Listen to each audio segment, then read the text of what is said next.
Hi there. I think it's time to be real.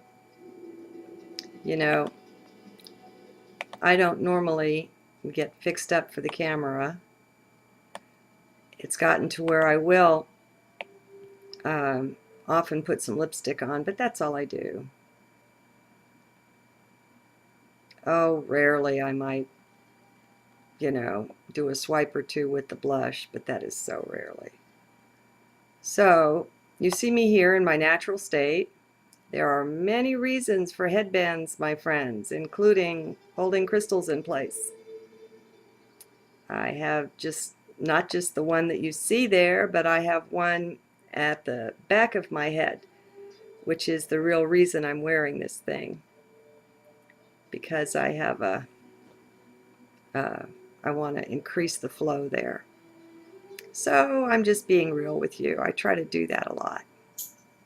Now, believe it or not, I was just inspired by one of my own videos. I know, funny. Some people will say, egotistical? Oh well, they're in the head. Be in heart with me here. Um, this thing about the cross really gets me right in the heart. It is so awesome and so wonderful an image, especially when you take the crucified body down off of there. I think that there was some real dark intent behind putting the tortured Christ on the cross, because the cross is such an unbelievably sacred image. It really connects us up with knowledge. It's a symbol. And in the higher dimensions, our language shifts over to symbols. We get away from words, obviously. I mean, it's very linear. And so the symbol of the cross is just awesome to me. It's endless in its depth of what it has to offer and what it teaches. But on the most basic and simple level, I thought maybe I'd put one more video out here to make it a threesome and tie up the previous two.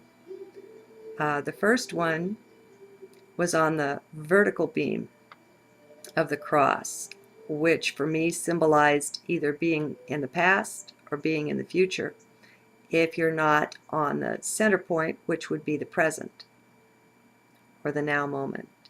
And so we get smeared or spread out across that, and we don't have a good, clear focus or presence. It's waiting for us there, right at the nexus point, but we get off balance, out of balance, whatever. And so I think it's also wonderful to consider then that's time. And we can look at space or spirit as the vertical beam. Spirit and matter, I think, is a good way to look at it. But you can also look at it, what is spirit? These particle things, come on, they're not real, it's energy. And so it's an energy continuum. And how deep or dense are you? How much have you slowed down the light? Your body is nothing but light whose frequency has been slowed down enough that the body becomes visible, becomes present. It gets locked in. It's just trapped light that's been slowed down, is all it is. And so in spirit, the frequency is much higher. And so in a way, we've got the cross beam for time, the vertical beam for space or energy or matter. And it's just really such a delight, because once we have this image, it is something that spirit can use to commune with us, to communicate with us.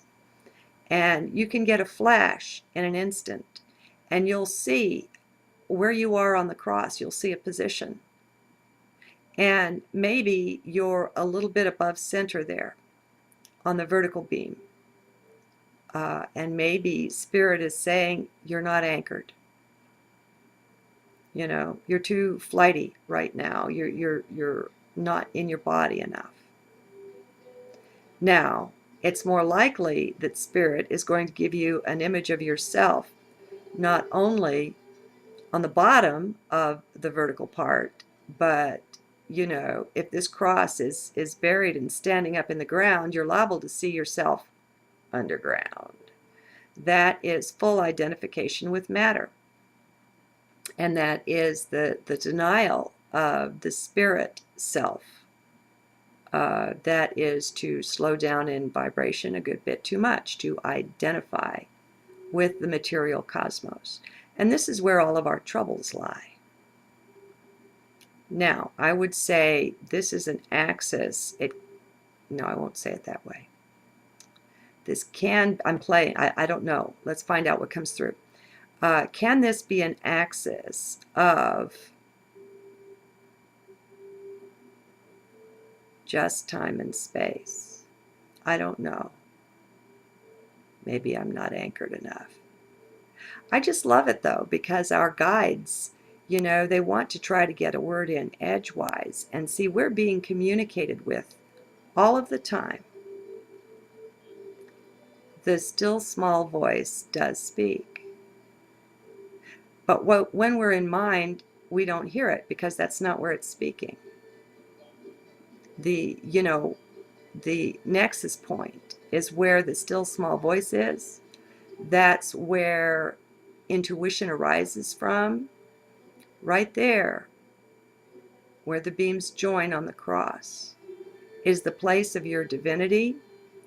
It's the place of flow, of communion with guides and spirit. It's the place of absolute gratitude and joy. And when you have such a simple image, it's very powerful. It really is. Because in a flash, you can get the communication. Now, it's mind, really, 3D and mind and ego. To me, that's kind of all the same thing. I see it that way. And so the material world itself really is condensed thought. It's created out of thought. And I'm not saying there's anything wrong with thought. I mean, obviously, this is a beautiful world. It's having a hard time right now, but that doesn't erase its beauty. It's intensely, awesomely a beautiful planet. We are blessed beyond belief to participate in life here, you know, to be a part of the earth. I look at us like cells in the body of the earth. The earth as a cell in the body of the sun and the solar system as, let's say, an organ in the body of the galaxy, etc. We're all one. We're a whole cosmos just inside of the body. This idea of separation, we got lost in it. There's nothing wrong with it either. It's nice to know one tree from another tree, one flower from another, one friend from another. I mean, we came into the separation quite intentionally. See, there's nothing wrong with any of this. The whole idea that things are wrong and that they're bad and even evil and all of that, I disagree. And I'm certainly not telling anyone how to think or feel or anything like that. Remember, I just share where I'm coming from. And that'll either have resonance with you or it won't. Maybe it'll stir up inspiration where you disagree, and maybe you'll go write a whole journal or something, or even do me a video about how you disagree. I would be delighted, you know. I could care less where you are with what I say. I just want you to be in your own heart. And there's nothing better than that, because then we all complement one another one way or another. You know, there's nothing wrong with where we are. There's nothing wrong with our circumstances, and there's nothing wrong with us. We just got lost. You know, the veils have been pulled over our eyes, And we just got lost. And these are old, worn out perspectives that we're shedding now, just like a snake sheds its skin. That's not so easy to say, especially when you're a little bit spiritually high. Um, they're just worn out ways of viewing things. Okay, we've seen the view from there. We don't like it so much, so it's time to let it go. And it's just that simple. It's not that there's all kinds of torture and pain and difficulty and asceticism and all of that garbage. I mean, I remember incarnations where I was whipping myself on the bare back as a monk. And this was a spiritual practice. I mean, oh my God. And I'm not saying there was anything wrong with that then either. This whole idea of right and wrong, you know what it is, folks? It's the eating of the apple. It's the good and evil thing. And, I'm tired of it. How about you? Can you shed it? Can you at least table it? Set it aside long enough to contemplate what it might be like without it? If everything, it's not that it's right or wrong, good or evil, it's just that it's off balance in some way. Look at the cross. It's not on the nexus point. And we go into separation intentionally. We did. We go off the nexus point intentionally in some lives. Well, that's the right thing to do at that time. We've got a mission there. We know what we're doing. There's some kind of energy we're going down in there to balance or to work with or to come to grips with, whatever. It's all okay. This whole idea that there is such a thing as right and wrong, stay out of the mind. I hear you going there to the mind. Just leave it alone for now. You can pick up the mind later. For now, set it aside. Don't listen to its arguments. Let it go. You're addicted. Okay? We get addicted to the mind and to the mental perspective on life.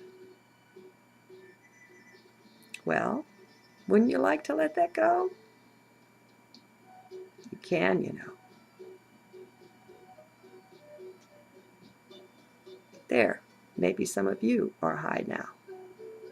See you again soon.